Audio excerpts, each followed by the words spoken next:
Welcome to the lesson on tangents to a circle. At the end of this lesson, you will be able to define a tangent to a circle and prove that a tangent to a circle is perpendicular to the radius of the circle drawn at the point of contact.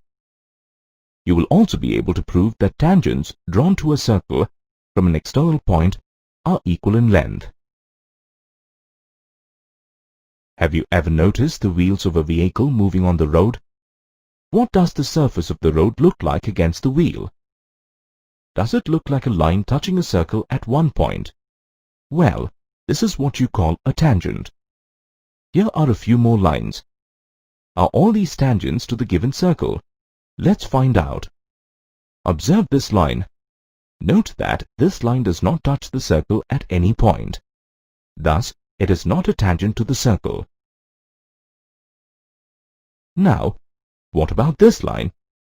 This line touches the circle at 2 points. This line isn't a tangent to the circle either. A line that touches a circle at 2 points is called a secant of the circle. Observe these lines. Each of these lines touches the circle at only 1 point. A line that touches a circle at only 1 point is called a tangent to the circle. The point where a tangent touches a circle is called its point of contact. Here P is the point of contact of tangent AB with the circle, and Q is the point of contact of the tangent AC with the circle. Here is a circle with a point P marked on it. How many tangents can you draw to the circle at the given point P? We can draw an infinite number of lines passing through this point. But are all these lines drawn through the point P tangents to the given circle? As you can see, all these lines touch the circle at 2 points. They are secants, but not tangents to the given circle. Now observe this line. This is the only line that touches the circle only at 1 point. This implies we can draw only one tangent at any given point on a circle. Here are 3 friends, Mr. O, Mr. A, and Mr. B. While Mr. O is standing at the center of a circle, Mr. A and Mr. B are standing on a tangent to the circle at point P as shown. Mr. O thinks that if he walks straight to point P, he will meet Mr. A and Mr. B at right angles. Let's see if this is true. To verify Mr. O's claim, we have to verify the theorem that states that the tangent at any point on a circle is perpendicular to the radius drawn to its point of contact. Here we have a circle with a tangent AB drawn to it at point P. OP is the radius of the circle. Now, we have to prove that OP is perpendicular to AB. Now consider another point C, other than P on the tangent AB. Can point C lie on the given circle? Certainly not. Because if C lies inside the circle, then the line segment AB has 2 points of contact with the circle, which contradicts that a tangent has only 1 point of contact with the circle. Thus C must lie outside the circle. Now compare the length of OC and OP. Which do you think is longer? OC is definitely longer than OP, since point P lies on the circle and point C lies outside the circle. This is true for all points on the tangent AB. Since OC is longer than OP for any point C on AB, we can say that OP is the shortest distance between point O and the line segment AB. Now the shortest distance of a point from a line segment is the perpendicular distance of the point from the line segment. Thus OP is perpendicular to AB. Hence the theorem is proved.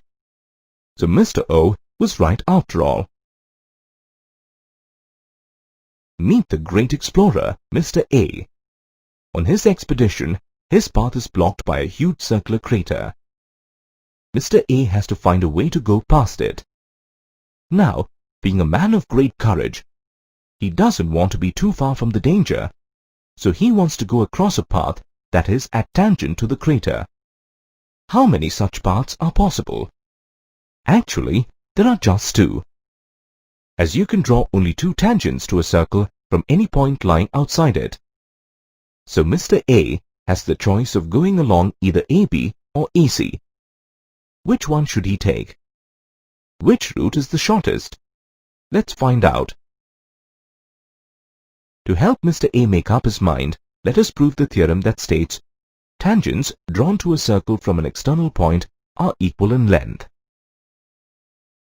Here we have two tangents AB and AC drawn from an external point A to points B and C on a circle. We have to prove that AB and AC are equal in length.